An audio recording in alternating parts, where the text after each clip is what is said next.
Nabii wa kwanza wa maisha yako ni wewe. Ndiyo hapa Mungu anataka nibadilishe njia. Ndiyo hapa Mungu kuna kitu anaongea na jamaa yangu na maisha yako. Wewe peke unaisantire ndani ya moyo wako. Kama Mungu anaongea na wewe, yeye peke anakrea ka klima moya hivi yenye utaona kitu kinapita, vitu vinajipeleka, unaona hewa iko bien, unaona vitu viko en perfect communication. Hatuna Mungu mwingine isipokuwa wewe.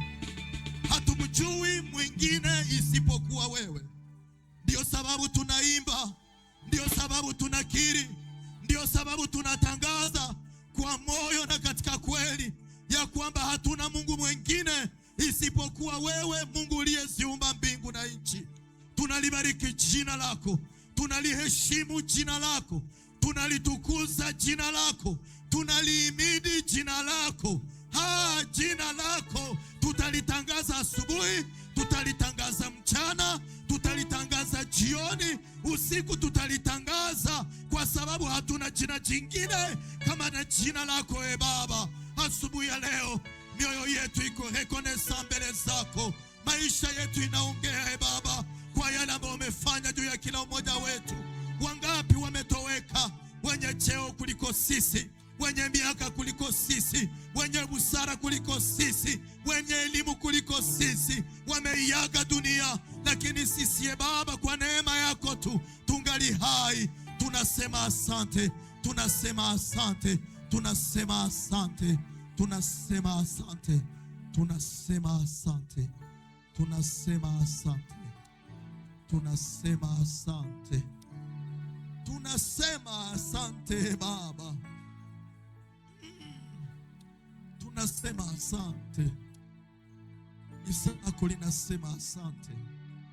Kwa siku ya leo tunasema asante.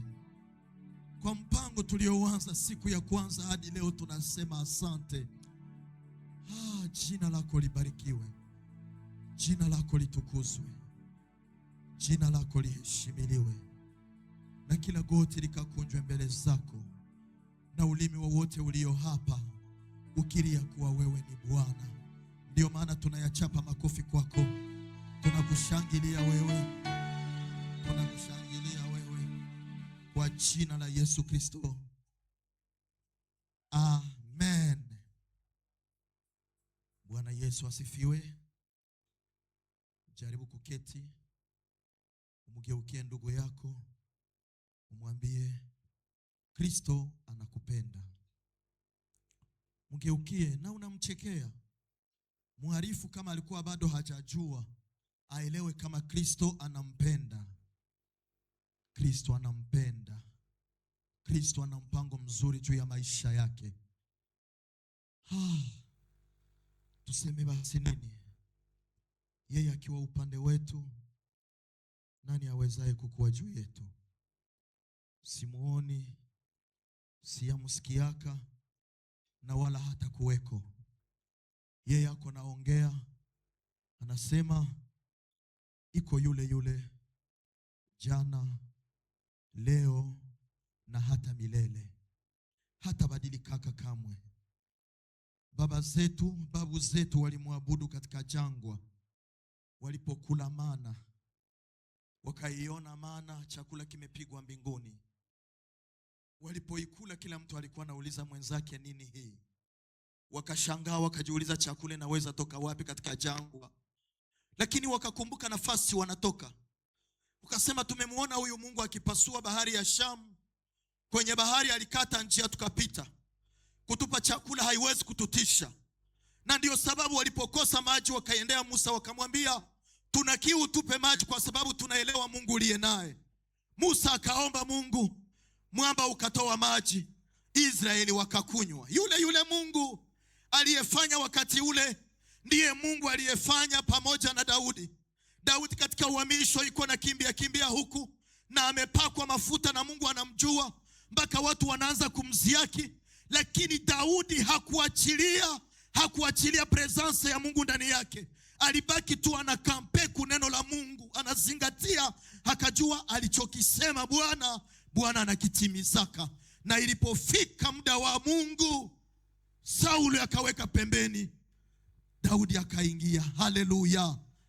Na leo tunamtangaza simba wa kabila la Yuda, yani Kristo aliyekufa na akafufuka, yule aliye juu ya kila jina, yule akiongea watu wote wananyamaza, yule akifanya watu akili zao zinachanganyikiwa, anayemtoa mnyonge katika mavumbi na anamketisha kwenye kiti cha ufalme.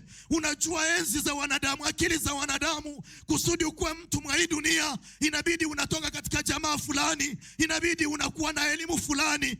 Lakini unaonaka mtu asiyejulikana, hana elimu, baba hajulikani, mama hajulikani. Huyu simba wa kabila la Yuda akiongea, anamnyanyua katika mavumbi na anamketisha kwenye kiti cha ufalme. Yule ndiye tunakuja kutangaza hapa siku ya leo. Jina la Bwana libarikiwe. Tunapomtangaza huyu Kristo kwenye madhabahu haya, hatuwezi kosa pia kusema asante kwa wale aliowapitia ili kazi hii isimame. Nina tabia ya kusema kuanza ni jambo moja, lakini kuendelesha pamoja na Bwana ni jambo lingine. Kuna wale walianza huduma zikafanya mwaka moja, wengine wakafanya miaka 2, 3, 4, 5. Sadaka zilipokolea kule mbele, bakakokotana maveste, huduma zikaishia pale, kanisa likachanika. Lakini kama kanisa hili, kominote hii Mungu ameianza pamoja na mtumishi wake Isaac Mate Msubao, na leo inaendelea, tuna haki ya kusema jina la Bwana libarikiwe. Lakini pia tuna haki ya kumwombea huyu baba, naye kila leo Mungu ampe hekima kwa ajili ya kuongoza taifa lake na kumpa busara katika maisha marefu. Haleluya. Mahali alipo pamoja na familia yake, mama na watoto, Mungu wa mbinguni awaongezee maisha na wakumbuke katika mahitaji yao kila leo ya roho na ya mwili. Shukrani ya kufata ni kwa ajili ya mchungaji wa kanisa pamoja na baraza. Mungu anayeona, Mungu anayejua, du fond de mon cœur nasema merci. Na Mungu aendelee kuwapatia maisha marefu, na kila leo amani yake iendelee kutawala ndani ya baraza na ndani ya kanisa. Tukisema baraza, tunaona mchungaji pamoja na mama ambao wanaiongoza, tunawaona wazee ambao wanatumika pembeni yake kwa hekima, na zile departement zingine ambazo zinasutenire kazi ya Mungu kusudi iendelee mbele. Na shukrani nyingine ni kwa ajili yako uliyefika hapa. Hata mtu awe na upako namna gani hawezi kuhubiri viti. Hata upako ya aina gani, viti hautavihubiri. Inabidi pawe watu ambao utawahubiri, na wale watu ndio wewe Mungu aliita. Biblia iko inaniambia hivi kwenye Injili ya Yohana, nafikiri ni sura yake ya 6, mstari ule wa 65, aseme hapana mtu anaweza kukuja kwangu, Kristo iko nasema, kama Baba hakumuita wala kama Baba hakumsukuma. Kukua yako hapa ni sababu Baba aliongea na wewe ndani, ukaacha shughuli zote na ukaaja hapa ili umsikilize. Na yule Mungu aliyekuita ajibu haja ya moyo wako katika jina la Yesu Kristo. Tusome neno la Mungu, baadaye tuendelee na mipango yetu. Tutawasumbua tena, tusimame ili tuheshimu neno la Mungu. Tutakuwa na wasomaji wawili. Mama Louise atatusomea kwa Kiswahili na Dr. Bienfait atatusomea kwa lugha ya Kifaransa. Na ni hivi tutaenda tunatembea, tunasoma verse inasomeka kulange kulugha yote mbili, kwa sababu tuko ku culte d'ensemble yenye tunafusione culte swahiliphone na culte francophone. Jacques ama Yakobo sura yake ya 5, pale tulikuwa tu kwenye maombi yetu. mstari wa 14 hadi 17. Jacques chapitre 5 du 14e au 17e verset. Tuanze na mama na baadaye Dr. Bienfait naye anafata.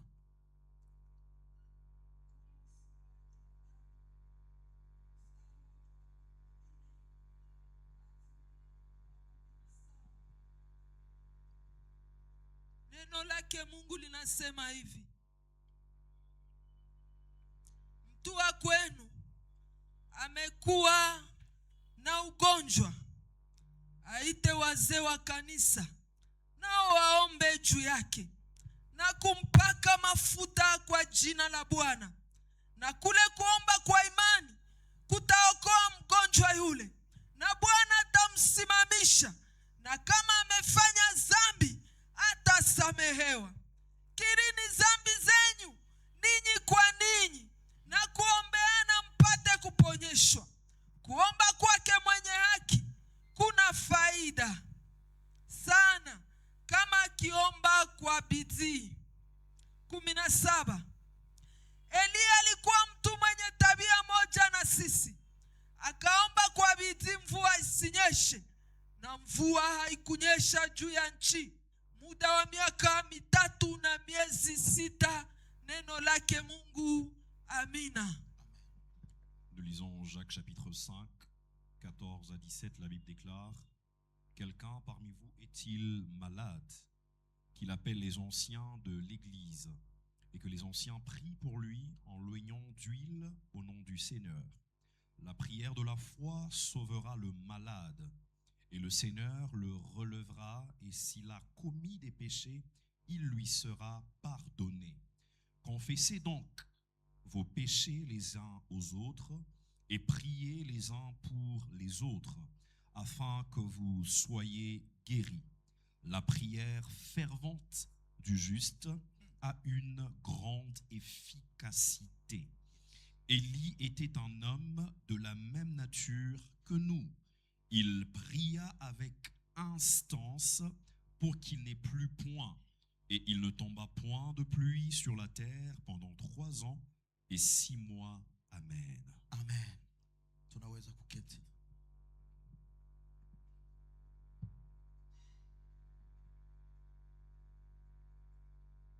Tunashukuru Mungu aliyetuanzisha juma hii, na ile juma tulianza katika hali ya maombi. Tulikuwa na semina hapa, siku ya kwanza, siku ya pili, siku ya tatu, siku ya 4 na siku ya 5 tukaweka mkato.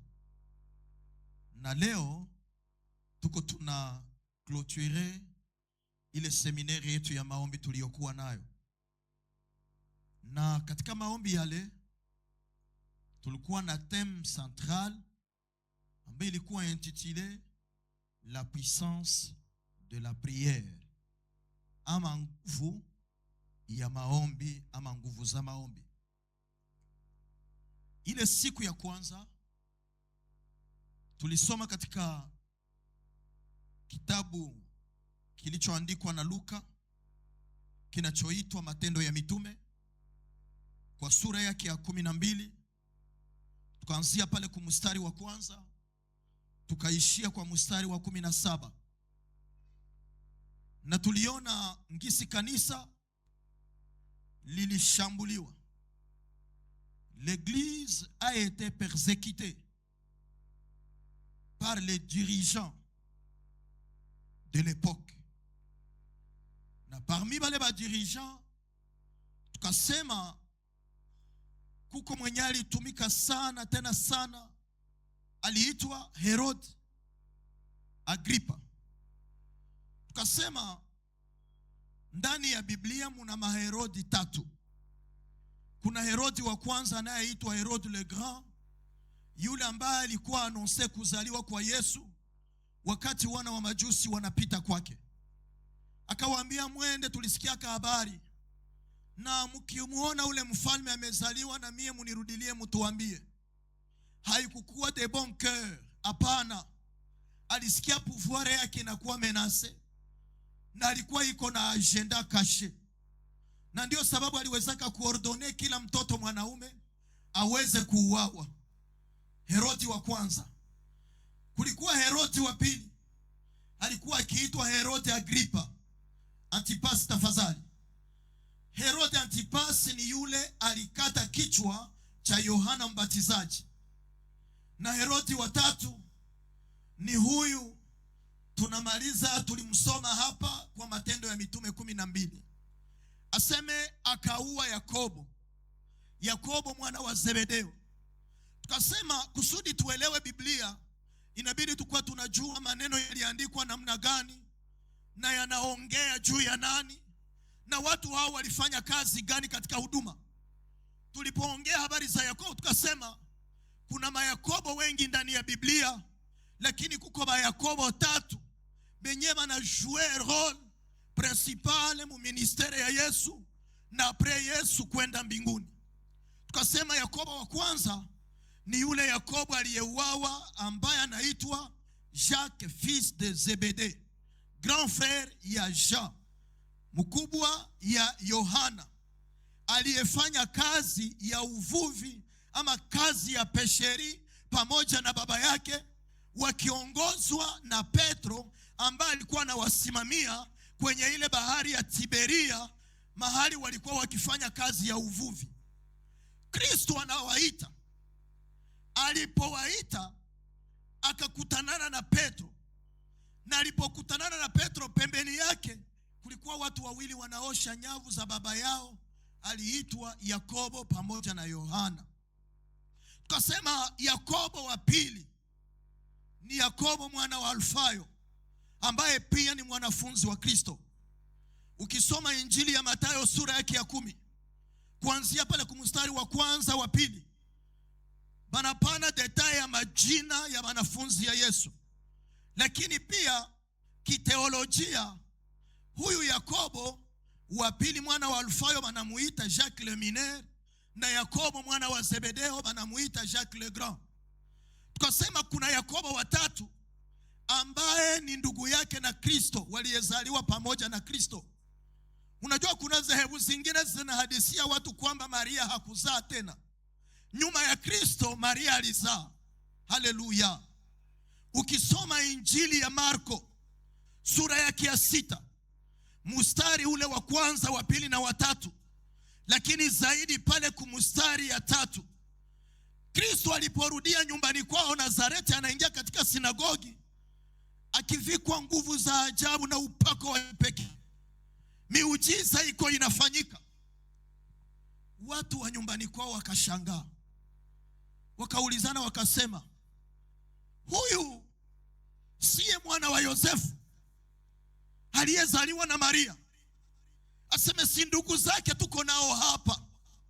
Banataya ndugu zake, banasema tuna Yakobo, banasema tuna Yosefu, banasema tuna Simoni, na banasema tuna Yuda. Haleluya. Na mwahaba 4 frere ya Kristo, kisha banaongeza banasema na dada zake ama umbu zake nao wako hapa. Il y a 2 frères à Christ benye balijue role principal pia muhuduma yake kisha yeye kukufa. Kuna umoja anaitwa Yakobo na kiteolojia anaitwa Jacques le Juste. Alikuwa mtu wa maombi, mtu wa hekima, aliyeshughulika na kulichunga kanisa kubwa lililokuwa Yerusalema. Haleluya.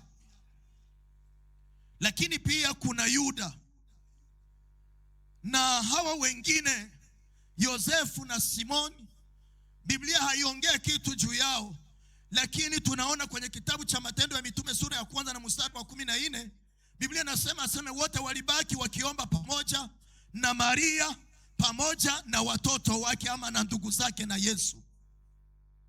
Haleluya. Tukasema Petro ambaye alikuwa anasimamia kanisa akafungwa ili auawe siku ya Pasaka, siku ya mikate isiyotiwa chachu, na akawekwa katika lindo, katika gereza, akichungwa na 16 militaire. 16 garde 16 ya wanaume wanamshughulikia, na haikuishia pale, wakamfunga miguu na mikono na sheni, kusema huyu asitoroke, ifike siku ya Pasaka tumupane, tumuue mchana kati, kusudi Wayahudi washangilie tena Herodi. Biblia inasema kanisa malgre lilikuwa linapitia kilio, wakaweka kilio pembeni, wakakamata uamuzi ya kwenda kuomba. Pale kumustari wa 5 ya ile Actes des Apôtres chapitre 12 5e verset, aseme eglise ikajireunir ndani ya nyumba ya mama moja aliyeitwa Maria, mama yake na Yohana kwa jina lingine aliitwa Marko. Wakaomba humo kwa bidii, ndio Biblia inasema, ama wakaomba kwa nguvu. Yale maombi ikaongea na mbingu, mbingu zikatuma mjumbe, mjumbe akaja malaika. Petro analala na ikala katikati ya malinzi, aseme akaona mwangaza inamwangazia. Unajua zile habari utasoma nyumbani, lakini kifupi nikwambie, Mungu akitaka kukuongelesha hana lazima ya kupitia kwa watu wengine, sababu Mungu anaongea na Petro kupitia malaika. Mebagarde walikuwa pembeni yake hawakusikiaka. Nilieseye kuongea na kanisa nikasema, l'église doit être vigilante au sujet de la prophétie. Prophétie ni tere yenye iko ya uterezi sana, na kama watu hawametrize hii tere, kanisa linaweza kuanguka, linaingilia muudanganyifu kuliko litembee katika kweli. Ndio sababu Biblia inasema unabii unapotoka, huu unabii nao pia upimwe, que toute prophétie soit jugée. Bebata juger prophétie ni banani? Ndio maana mnakuwa na mchungaji na baraza. Tu as une révélation, usikampe kwa ile révélation na hauyapata tafsiri. Tafuta walio na hekima wanaokukomalia, wachungaji wako kawaulize. Nikasema Mungu anaongea na mtu kwa njia nyingi, lakini kuna njia 5 zaidi Mungu anapitia kusudi aongee na mtu. Nilisema njia ya kwanza ni neno la Mungu, la prophétie de prophétie, la parole de Dieu. Biblia iko nasema kwenye Josué chapitre 1 verset 8, aseme que cette parole ne s'éloigne point de ta bouche, médite les jours et nuit, et comme conséquence tu réussiras dans toutes tes entreprises. Hauwezi kufaulu kama hauna neno la Mungu. Neno la Mungu ni unabii au unabii zote, na kila unabii isiyopatana na neno la Mungu ni unabii ya uongo. Tukasema ya pili njia Mungu anatumia kusudi aongee na wewe ama na watu, ya le mise à part. Kuna watu wamewekwa kando kwa njia hii ya unabii, na hawa wanaongea kwa niaba ya Mungu. Hapana, saa watu wanawauliza sema baba. Haiko kila sema baba njoo baba anasema. Kuna sema baba mwenye watu wanatosha mwakili zao, banabakulisha chakula yenye haikutoka mbinguni. Bwana tusaidie sana. Lakini kuna wacha Mungu walioteuliwa na Mungu. Maana Mungu hakuongea na taifa bila kupitia nabii. Mbele mfalme afanye vita, kamata uamuzi wowote, alikuwa anaenda kwanza kwa nabii, anamuuliza Mungu anasema nini.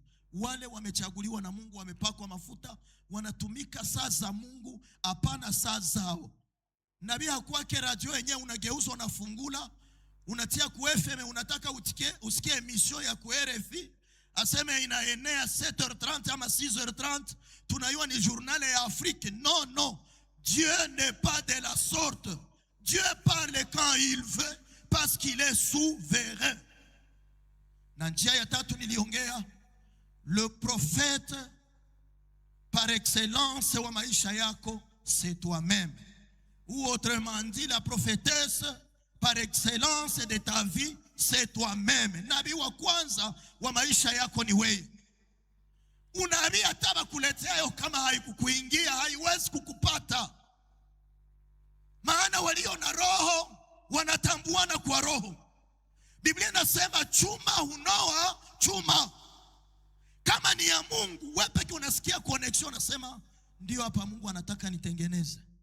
Ndio hapa Mungu anataka nibadilishe njia.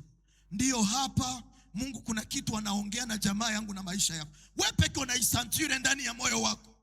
Na nikasema hii inafungula ya 4 njia Mungu anapitia kwa kuhakikisha ujumbe ama unabii ndani ya maisha yako ni mazingira. Kama Mungu anaongea na wewe, yeye pekee anakrea ka klima moya hivi yenye utaona kitu kinapita, vitu vinajipeleka, unaona hewa iko bien, unaona vitu viko en parfaite communication, vitu viko na kama harmony moya hivi. Mungu yeye pekee anaongea. Kama ni safari anatia ka klima moya hivi ka bien, unasema hapa Mungu anaruhusu niruke muhewa. Hapa Mungu anaruhusu nitembee juu ya maji. Hapa Mungu anaruhusu niende. Njia ya 5 Mungu anaongelelea na mtu, nikasema ni adui yako. Nikasema shetani alikuwa mbinguni na shetani anakuwa kiroho. Soja aseme njoo aliweza kujirebele shetani uko bibali munyanganyaka angani na vyote. Njoo maana anajuaka kesho yako. Na anaiwaka bia vinapangiwa juu yako.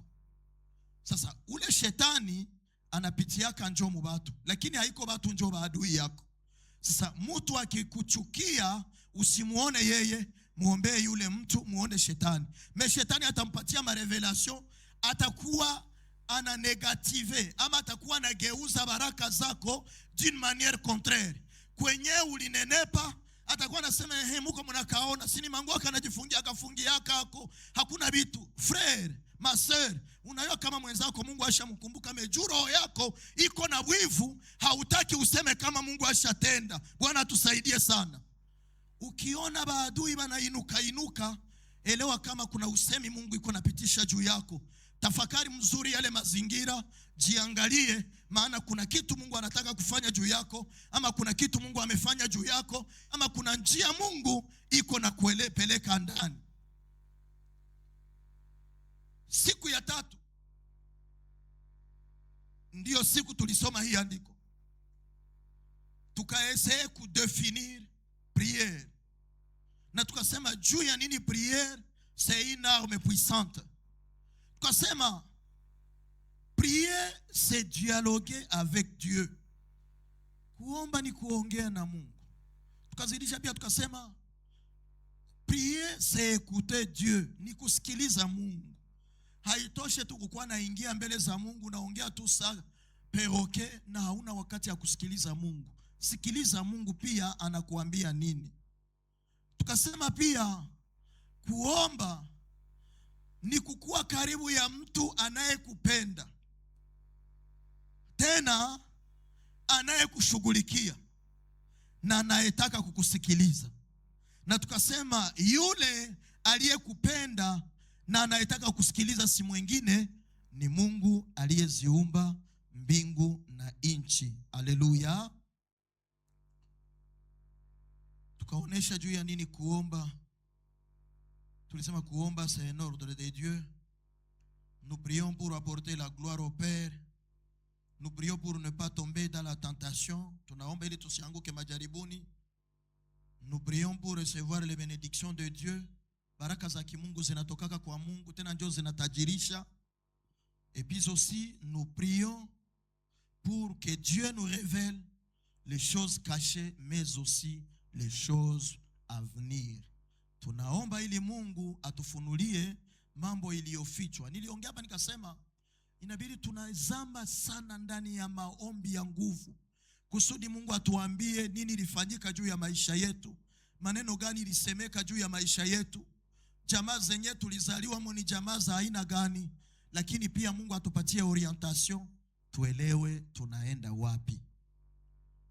Na siku ya 5 tulionesha maavantage mbalimbali zilizo katika maombi. Na leo tuko tunaweka mkato maana ninajua tutaendelea siku ingine. Kwa dakika zinazosalia, tunasikia grand frère Yakobo anaongea. Anasema umoja kati yenu akiwa mgonjwa awaite wazee. Yanaweza kuwa magonjwa ya mwili, tukome yanaweza kuwa magonjwa ya roho. Unasikia udhaifu, unaanza jishindwa kufika hata kwa ibada. Unaanza kufanya maombi yanakuwa mafupi. Na huko unasikia saa maombi inapeperuka iko saa vile haiende fasi. Biblia nasema tuwaite wazee ili waombe kwa ajili yetu. Una mgonjwa nyumbani, unataka kwenda kwa hospital, mama anataka kwenda kuzaa, mbele mganga akuwekee hako mkono, pita kwanza ndani ya nyumba ya Mungu, uwaone watumishi waliowekwa wakfu kwa ajili ya hii kazi, wakuombee ili Mungu akusindikize. Maana ndani ya zile opitokwe tunaenda tunziwa, hatujui maneno gani ilisemeka, hatujui sadaka gani zilitolewa, lakini tukiingia pamoja na jina la Yesu Kristo, hazitakuwa na uwezo kwa ajili yetu. Maana jina la Yesu Kristo ni jina lenye nguvu, lenye uwezo na lenye mamlaka kuliko jina zote za hapa chini ya jua. Petro anaongea Matendo ya Mitume, Actes des Apôtres chapitre 4 verset 12. Aseme na mbinguni na duniani na kule kuzimuni hatukupewa jina lingine lipasalo kutuokoa isipokuwa jina la Yesu Kristo. Jina lililo juu ya kila jina ni jina la Yesu. Ndio maana anakuja kukushawishi asubuhi ya leo. Katika maombi tunapoita Yesu, Yesu anafanya. Haleluya. Yesu anafanya. Sasa kusudi Yesu afanye inatubidi nini? Ndio tunataka kuongea funguo tano zinazofungua maombi ya nguvu. Les clés de la puissance de la prière. Tutaenumere tutano haraka. Funguo ya kwanza, c'est la foi sincère, imani ya kweli. Tusome Matthieu 21, Mathayo 21, 22. Roho Mtakatifu akutafsiri hili neno ndani yako, akupatie busara na hekima, akuwezeshe, maana hapa tunaenda haraka. Na 1:22 mama, Biblia inasema nini?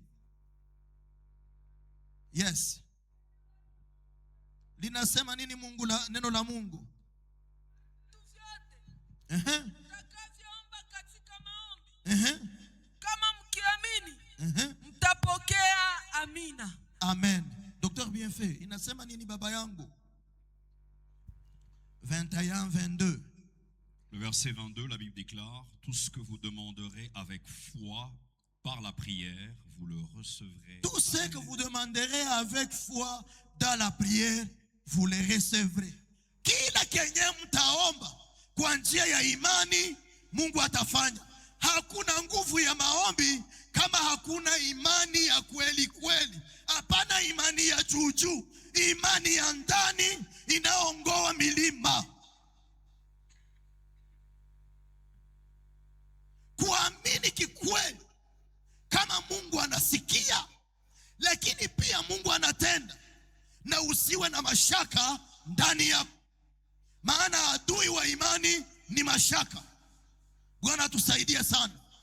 Njia ya pili, kusudi maombi ifanye kazi kwa nguvu ndani yako. Funguo ya pili ni mapenzi ya Mungu, la volonté de Dieu. Premier épître de Jean chapitre 5 verset 14. Yohana wa kwanza sura ya 5 na mstari wa 14. Neno lake Mungu linasema nini mama? Na huo ndio uhodari, na huu ndio uhakika mbele yake. Ndio ya kama tukiomba kitu sawasawa na mapenzi yake. Tukiomba nini sawasawa na mapenzi yake? Tukiomba kitu sawasawa na mapenzi yake, ndio anatusikia, anatusikiliza. Amina. Dr. Bienfait inasema nini? La Bible le dit 1 Jean 5,14, Oui. nous avons auprès de lui cette assurance que si nous demandons quelque chose selon sa volonté, il nous écoute. Amen. Si nous demandons quelque chose selon sa volonté, il nous écoute. Tukiomba sawa sawa na mapenzi yake. Na mapenzi ya Mungu ni nini? Mapenzi ya Mungu ni kila kitu inayotafuta wokovu wa mtu katika hali ya utakaso, kwa kutenda katika upendo juu ya ndugu yako, na humu munakuwa nusu ya kumrudilia Mungu. Ashakufa Mungu iko na entere mukitu Mungu anakifanya. Haleluya. Volonte ya Mungu ni kusudi akwe glorifie mukila geste yoyote tunaweza kupoze. Uko mchungaji, hakikisha tu le fais pour la gloire de Dieu. Uko evangeliste, hakika unahubiri hapana juu ya mfuko wako, lakini juu ya utukufu wa Mungu. Uko muombaji, hakika unaombea watu, hauchunge watu wakulipe wala wakurudishie. Unajua intercession za mingi leo zisharibika mkanisa. Shie tunabafungiaka, tunabaombeaka, hatuonake hata mwenye anarudia hapa anakia kushuhudia tuoneshe kama Mungu alitenda. Frere, ma sœur, Mungu habamukumbushake Kenya atafanya. Mungu anakuwa supere, anapana kusaa zake, na kusaa zake akipana hakuna mwenye anaweza nyanganya. Hapana kujilamate huduma yako, tumikia Mungu katika roho na kweli, na itakapofika saa za Mungu yeye atakukumbuka. Kalendari ya Mungu haiko njo kalendari yetu. Programe ya Mungu haiko njo programe yetu. Wenjo uko na yua kama 25 ans, njo aje ya kuolewa. Wenjo na yua kama garçon ku 30 ans, aje maliza universite na tunasipose anapasha kuwa mwena 3 ans 4 ans, iko natumika ashaweka kitu kidogo. Lakini 30 hauyaona hata kitu. Usife moyo. Hata 35 ans, usikufe moyo. Hata 40 ans, usikufe moyo. Bwana tusaidie sana. Niliongea hapa nikasema, nilisikia maombi moyo hivi mimi naenda kubatu mwamenye. Biko manaongea sana vala ufalme ye peke, akawaza Mungu ni wa mtu moya. Katuambia gazimia hata munakuya hapa munahubiri na upako na munaomba na upako. Aseme kama hauna ka parcele mwa hii mwingine haba kuyue kisa mkongomani. Nikasema huyu jamaa anapotea huyu. Anayua sasa Mungu basi. Bwana tusaidie sana. Unajua kuna wahubiri wengine walianguka, wanatupiana njoo mishale kumazabao. Nikarudia nikaambia mke wangu, kuna Mungu anayetenda. Kuna Mungu anayetenda. Miaka imetambuka 40 na kupanda, mtu anatasogelea ma 50 njoo Mungu anakupatia kwenye unaikana na watoto. Sasa Mungu hakuna mwana anaweza kuzielewa. Njoo sasa Mungu zile. Tena katika kweli na katika haki. Unajua kama hii inatoka kwa Mungu, haitoke kwa mtu, na haina kwa nguvu ya giza. Unajua tukitaka tupate saa zetu, tunakuwa tunasaidia Mungu kutenda. Oro hawasaidie Mungu. Mungu hawezi saidiwa. Mungu anafanya saa zake. Mungu anakuwa souverain. Mungu anakumbukaka saa zake. Mungu analeta ndoa, ba 18 wanaolewa. Si kusema kama alisahabu ba 25 ans, ba 27 ans. Haleluya. Ba 27 nao bataenda, haiko kusema kama Mungu juu unaenda mu 32 35 asemi nataregea mu bya Mungu. Shikamana na Mungu. Ashakfa unahakikisha uko ndani ya mapenzi ya Mungu, Mungu atatenda kwa saa zake. Funguo ya 3, kusudi Mungu afanye maombi unaiomba kwa nguvu. Parce que tu insistes beaucoup, tu jeûnes 3 jours, 1 semaine, unakamata maneven, unakamata ma retraite, me hakuna kitu kenye kinatokea. Nataka ni kurevele hii kitu kusudi na oje evaluate. Juu wewe peke uangalie kama vile unaombeaka binarudishia Mungu utukufu, wala unaombaka kwa imani. Na njia ya 3, c'est prier avec l'humilité. Kuomba kwa unyenyekevu. Pana kusema mimi ndio mimi naombaka, mimi hapa mimi ndio mimi nafanya tu ma 5 jours, ma 3 jours. Frère, Mungu anajibiaka maombi kulingana na gisi anataka. Mungu anajibiaka maombi à court terme. Batu benye balifanya comptabilité banayua. Il y a une réponse que Dieu peut envoyer à court terme. Mais aussi il y a une réponse que Dieu peut envoyer à moyen terme. Et il y a une réponse que Dieu peut envoyer à long terme. Sasa ile long terme ya Mungu haiko sawa vile ba comptable banasema. Ile long terme ya Mungu yenjo anajua siku, yenjo anajua saa. Kenya na kulomba, reste humble mon frère. Parce que mtu anaweza okoka leo na Mungu anamujibia, na we mwenyewe uliokoka zamani na Mungu hata kujibia. Iko na chunga aone kama utapondekana. Juu maombi bila kupondekana, maombi bila kubadilika, nilisema ni maombi ya ufarisayo. Maana mtu akija ndani ya Kristo, Daudi iko naongea seme, sijawahi kuona mtu anakuya kwa Baba na abakie yule yule. Mungu akiingia ndani yako, Mungu akikuita, Mungu akisikia maombi yako, inabidi watu waone utofauti ndani yako. Et sur ce point, j'ai insisté le vendredi. Nilisema il y a des péchés que nous négligeons. Tunakuwa tunazishozifia, tunasema ni mapeshe kidogo, et pourtant zambi ni zambi. Hakuna zambi ndogo na hakuna zambi kubwa. Zambi yote inapeleka mautini. Nikasema meme il y a le dette que nous négligeons. Madeni za ma 1000 francs za machonga quartier, madeni za ma 2000 francs za tomate, madeni za ma 3000 francs. Bona wengine biko na za ma $100, za ma $1000, mpaka unaona mtu anaanza badilisha njia. Alikuwa anapitaka chini, sasa jua shaji andete kwa ile alimentation yenyewe iko kule, anaanza kuwa anapitia yulu. Mpaka banakuwa nasema mtu angaliki mwa hii Goma au hakuwa tena mwa hii Goma. Nikasema dawa ya deni ni kulipa. Mwende mlipe madeni za watu. Mwende mlipe madeni za watu. Ulikamata deni ya watu uende ulipe. Bwana tusaidie sana. Pale kwenye unajande tulienda langula vitu. Sasa liona unafika regulierement bakakupatia deni. Depuis balikupatia deni, haukurudia tena pale na unaikala pale. Mungu ananituma asubuhi ya leo nikwambia uende ulipe ile deni ya watu. Usikulishe watoto moto. Haleluya. Omba na unanyenyekea frere. Omba na unanyenyekea.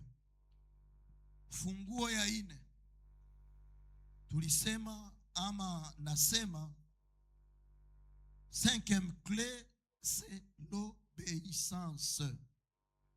Utiifu. Utiifu. 1 Samuel chapitre 15 verset 22. Samueli wa kwanza 15:22 nasema nini mama? 1 Samuel chapitre 15 verset 22. Inasema nini mama? Neno lake Mungu linasema. Linasema nini? Samueli akasema nini? Anafurahi kwa sadaka za kuteketezwa. Samueli akasema Bwana anafurahi kwa sadaka ya kuteketezwa na zabihu. Ndio. Sawa sawa na kutii sauti ya Bwana. Amen. Amen. Docteur Bienfait 15:22. En Samuel chapitre 15 le verset 22, la Bible déclare: Samuel dit: L'Éternel trouve-t-il du plaisir dans les holocaustes et les sacrifices comme dans l'obéissance à la voix de l'Éternel? Voici, l'obéissance vaut mieux que les sacrifices, et l'observation de sa parole vaut mieux que la graisse des béliers. Amen. Kutii ni bora kuliko zabihu. Basiende kutabiria bakwambia asema ulete sadaka hii. Hii sadaka njoo itagombola, njoo itagombola, hapana. Inabidi unatii Mungu. Yenye Mungu alisema tusiende pembeni. Tusuivre ma principe za Mungu. Mungu alikuita hivi, hapana kujiekarte na ligne de conduite yenye Mungu alikuitia. Parce que apele yangu haiko njoo apele ya Docteur Bienfait. Sisi wote tunaitwa na Mungu moya, lakini hatuitwa sawa sawa. Ndio maana ukiona mtu anakomalisha nywele kukichwa, usiseme ashaanguka. Ni apele yake waliongea bona Mungu. Na mwingine kama anaraza kichwa inakuwa wazi, naye walipatana na Mungu. Kuna mwingine anakuya mbele za Mungu, hayasi ingia bila kitambala. Bwana tusaidie sana. Sasa usiende muhukumu. Na kuna mwingine anakia omba, hafungi kitambala, lakini Mungu ananiambia anaangalia moyo kuliko nje. L'obéissance. Vivre en accord avec les principes moraux et spirituels qu'on nous enseigne et qu'on nous demande. Kanisa inatuambia tutembee hivi, na sie tutembee hivi. Tukie muibada. Inasema tuende kumafariji. Sasa hivi tuko tunaenda kwa Mongolare apre hapa. Frere, wewe hauna yako monde, si wote tuko na monde moya. Na magumu ya mwenzako ikwe magumu yako. Kama hukufisha leo, miaka yenyewe utakuya na wote kufishaka. Kukufa haiko pepo. Mtu msikome anasema kukufa ni pepo. Mungu anaita mtu sana taka. Na Paulo iko naongea anasema kukufa kwangu ni faida na kuishi kwangu ni faida. Tena Biblia inanitia moyo inaniambia sema walio ndani ya Kristo wakikufa au hawakufaka lakini wanalala, kwa sababu ndani yao mna matumaini ya uzima wa milele. Kifo ikikuya tu, mimi sitakufa kinywa inafunguka, niko na yama, niko na kimbia sasa vile kitu ya ajabu inakuya. Hapana, ni njia yenyewe iliwekwa, ulitoka mavumbini na utarudi mavumbini. L'obéissance. Na fungulo ya 5, c'est la persévérance. La persévérance. Ama matumaini. Kudumu. Romains chapitre 5. Romains 5 du 3e verset au 4e verset. Inasema nini mama? Tunasoma kwa jina la Yesu Kristo. Ndio mama. Waroma 5:4-5. Waroma 5:3 hadi 4. 3 hadi 4. Ndio. Wala si hivyo tu, lakini tunafurahi katika mateso vile vile. Tukijua ya kwamba mateso yanafanya saburi, na saburi inafanya uvumilivu, na uvumilivu unafanya tumaini, na tumaini halipatizi haya, kwa sababu mapendo ya Mungu yamemiminwa ndani ya mioyo yetu kwa njia ya Roho Mtakatifu tuliopewa sisi. Amena. Amen. Dr. BF inasema nini pale? Wakati mama atakuwa na tutayarishia tu na Hébreux chapitre 10 verset 36. Inasema nini docteur? Oui, du 3e au 4e verset. 3 à 4, la Bible dit: bien plus, nous nous glorifions même des afflictions, sachant que l'affliction produit la persévérance. La persévérance, la victoire dans l'épreuve, et cette victoire produit l'espérance. Amen. Amen. L'espérance dans nos preuves. Kuvumilia ndani ya mateso. Nasemaka hivi, ukitaka watu wasikuseme, uende kule kwa Efata kule kwa wanasemana majeste. Utakuwa na tu na majeste tu, hautaona mwekinyo itafunguka. Lakini kabla ungali katikati ya watu watasema tu. Kinywa iliingia pale tu iseme. Mimi natabiacha, bana nisema mingi. Wapi kutaenda kwa hawasemaki? Wapi? Nikuletea habari na kanisa zote utaenda muko tube banasemaka. Baparlere biko. Kule kusepake, kule kuselpa, umusepe, kuma communauté zingine bakusema tu biko. Oh, minda biacha, unakia tumikia nani? Wakitaka ubiache. Shia tutaendelea tu. Tutaendelea. Hatutarudia nyuma. kubadilisha wengine. Mie minaona mindarudi yangu, mie ndabadilisha. Ukitaka ubadilishe, Mungu ataleta tu wengine. Kama mateso yatakukimbiza uso wa Mungu, maana yake hautakomalaka. Hauwezi komala bila mateso. Mungu hakulake kitu yenye hakupiga na mafiga ya Yesu, inakuwa mateso. Na ukifasa mbla unarukia tu klasi, unajibeba mbio mbio. Wala wanakupandisha saa sanse. Kama hukumaliza somo ya huku chini, watakukokotaka tu kule nchi yulu, hata huko kungazi gani, kusudi usome ile somo. Juu ya Mungu hawairuki yake. Tu ne peux pas sauter une classe de Dieu. Les épreuves font partie de nos ministères. Haleluya. Mateso inatuhimiza. Aseme tunajua kama na yale mateso wakati inakuja, lakini tunashikamana, tunagangamana, tunadumu, tunakuwa na imani, tunasema hakuna shida. Bio nikitaka bifike tu, mimi najua Mungu atafanya. Mimi najua Mungu atafanya. Ule Mungu atafanya sijue ni siku gani. Mchungaji Olivier hajue ni siku gani. Daktari Bienfait hajue siku gani. Siku ni ya Mungu. Habari mimi najua Mungu atafanya. Malgré mateso, malgré kukuweka pembeni. Watu wanafanya sambla saa biko wanakuona. Una watu biko wanafiki wewe mpaka Mungu akajuta kuona aliumba mwanadamu. Mnafiki, mimi nachukia watu sana. Na hivi anaweza cheka na wewe, kumbe ndani ya moyo kuko kitu très dangereux aba watu. Lakini nashukuru Mungu juu wako kama nyoka. Nyoka akiluma limoya hakwake na sumu ya pili. Sikia mnajua vile. Nyoka akisha tosha tu sumu moya na pa kusudi asharje ingine sumu inamlomba wakati. Sasa nyoka akiluma mtu usimuogope tena. Wamkamate juu kitumba nyoka tu ile iko natingizika, haina nguvu, endelea tu. Mwanadamu wewe mwenyewe unajua. Ulibarikiwa atafasa mbla. Aseme kabisa uko najenga nyumba ya mzuri. Na sasa yuko anasema babriga wale. Boye tu ndio wanaweza jenga mwai wakati. Mwanadamu iko tungisiko. Niliongea nikasema tukwe pia watu ya siri. Hii mavideo tuko tunarusha kuma stati.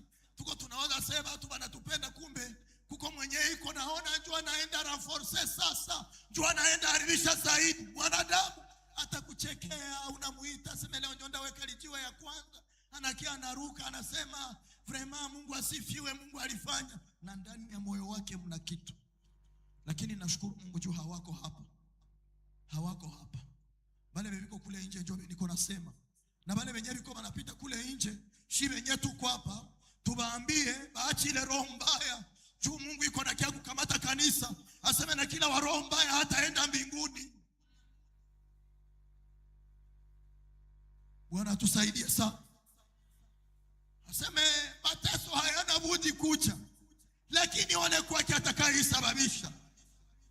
Mateso inaweza kuya, matantasio zitakuwa, lakini ole kwake yule atakayesababisha. Tusikuwe tunajitia moyo.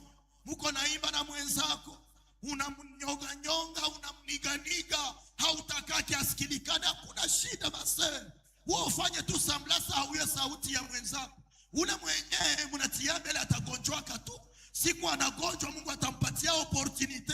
Sasa waimbaji kama ukusetu ku micro, siku banakupa hayo, uende ufanye jeune priere, ombe sona takufa.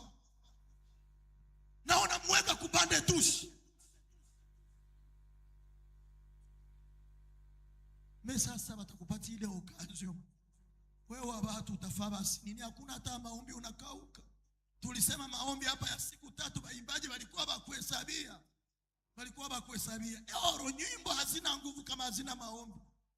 Niliongea nilisema nguvu ya kanisa ni maombi. Unajua kanisa liko na pilier 4. L'église a 4 piliers. Actes des Apôtres chapitre 2 verset 42. Pilier ya kwanza ya kanisa ni enseignement, mafundisho. Il persévérait dans l'enseignement des apôtres. Alléluia. Deuxième pilier ya kanisa, c'est la communion.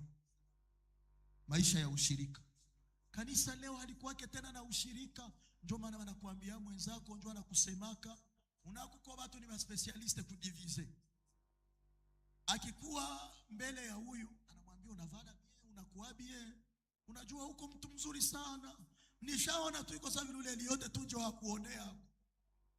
Ule Eliote tu ndio anakusema mbaya. Unacheka, mnapartage, mnaenda hata kumagali, mnakula, mnapasula cheko msalo yako, unaanza sema mko pamoja. Sana toka kwenyewe huko anakia kwa Eliode hivi. Aseme unajua Eliode, mwana kuikala lako ni fulani, asema unakuwa mtu mzuri mnyenyekevu. Il y a des gens pareils. Bana divisa kabatu kusudi baba tawala. Anatapa huko kusudi aoneshe vibaya viko huko. Sana aenda huku hata reconnectre vibaya vya kule. Haba watu ni watu ya hatari. Ndio maana tukue na masiri ndani ya maisha yetu. Nilisema Mungu anaturekomande tupende watu wote sans exception. Tena amour parfait yenye haina hatia. Mais pour avoir des amis, il faut une inspiration divine. Kukuwa na mtu mwenye utapartager na vitu yako, il faut Mungu ndio anakuambia. Ndio maana omba Mungu akuambie utatembea na nani. Mateso iko, kukosa iko, lakini na kukosa haiyalimite Mungu. Nasema kama mwenye iko na kula siwase ile special kuliko mwenye iko njana. Niliongea msameni nikasema usishitukake na moshi yenyewe natoka kulupango ya buaze. Haiko juma na wakisha barbecue kule wanapiga kilali, wanachoma kilali ya mbuzi mpaka moshi na kufunika macho, masikio na odere na kufona. Sema kama nilikiasindikiza watu. Kuna kwa ile Kiswahili tena kwa Kristo. Sema nilikiasindikiza watu kabisa. Na wengine wanamena sikuacha bunyumba. Njoo bunyumba ya binono. Wengine wanakata manguo kila siku. Mie kusudi ni vale ifondoa inakuwa. Mie kusudi ni vale ifoka uniforme. Tena ka uniforme kakiingia mmaili moya na kanachuya pale pale. Kusudi ni vale ifoni ende ku maternite. Njoba ni uzie nguo. Mase. Bunyumba haiko kuvala nguo. Bunyumba ni kumtegemea Yesu. Mungu anavalisha mtu sana taka. Na kama hakuvalisha leo, kesho hayashindwa. Kila mtu yuko na siku yake. Mungu akusaidie. Mungu anisaidie. Tudumu, tupersevere ndani ya Kristo. Tusikane msalaba. Tusiache msalaba. Tupiganie msalaba. Tulinde ule utakaso. Tulinde ile uhusiano yetu na Mungu. Na kila siku tuimize wanaopitia majaribu kusudi wasiache msalaba. Maana kule mbele tunajua kuna mazuri. Mwambie friend, hata sasa hakuna kazi Mungu hayashindwa. Mungu yuko anatayarisha kazi ya mzuri juu yako, kazi yenye haitakuangusha.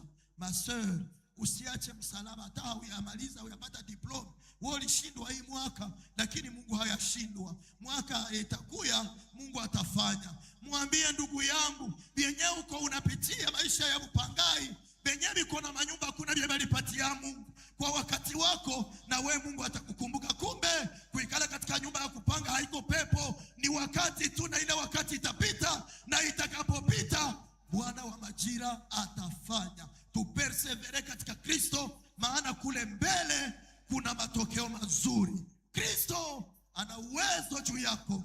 Kristo ana uwezo juu yangu. Katika maombi tunayoifanya haikufake bure. Hakuna yalala ya maombi. Itakapofika wakati Mungu atajibia, na maefe ya ile maombi ulioifanya itaonekana. Mungu akubariki. Mungu abariki neno kwa jina la Yesu Kristo. Amen. Kwa heshima nitakusihi usimame.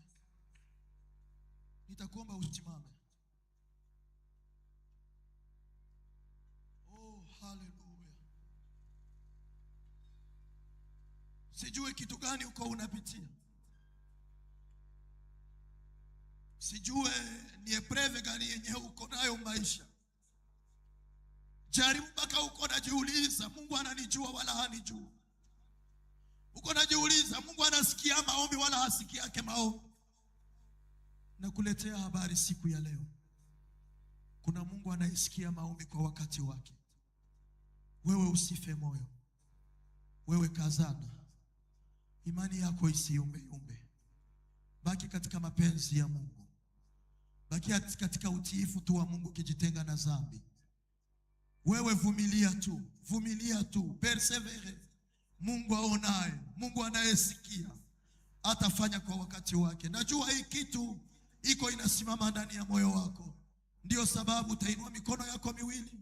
Utainua tu kama vile unaomba kitu. Utainua mikono yako kama vile unaomba kitu.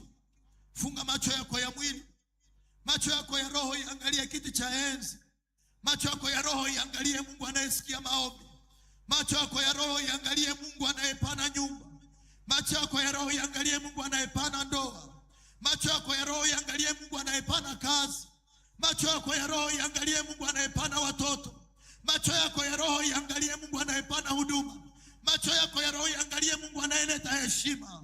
Macho yako ya roho iangalie Mungu anayetoa mnyonge katika mavumbi na anamketisha kwenye kiti cha ufalme. Macho yako ya mwili inapofungwa, macho yako ya roho, kanisikia unainua sauti kimulilia Baba, Mungu aliye hapa, Mungu aliye hapa, Mungu aliye hapa kwenye madhabahu, Mungu anayetembea pamoja na wateule wake. Ninajua atasikia, ninajua atafanya. Fungua kinywa chako, acha kuomba Mungu, acha kuomba Baba, acha kuomba Baba, acha kuomba Baba. Mulilie Baba, mulilie Baba, mulilie Baba. Na katika mitungo ya kanisa nilisema ile komunio, lakini pia kuna mtungo ya maombi. Omba Baba, omba Baba, omba Baba, omba. Mungu anayesikia atatenda katika jina la Yesu Kristo. Watoto wako tuko hapa. Wewe unayeona kwa siri,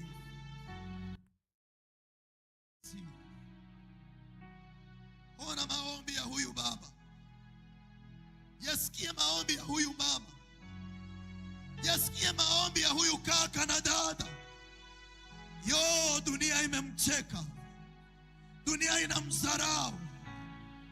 Dunia inamuona kuwa hafai. Lakini unatuambia tunafaa kwako. Yasikie maombi yake Baba. Yasikie maombi yake.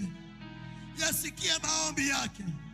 Tuma malaika akachukue maombi yetu katika jina la Yesu Kristo, aipeleke mbele zako.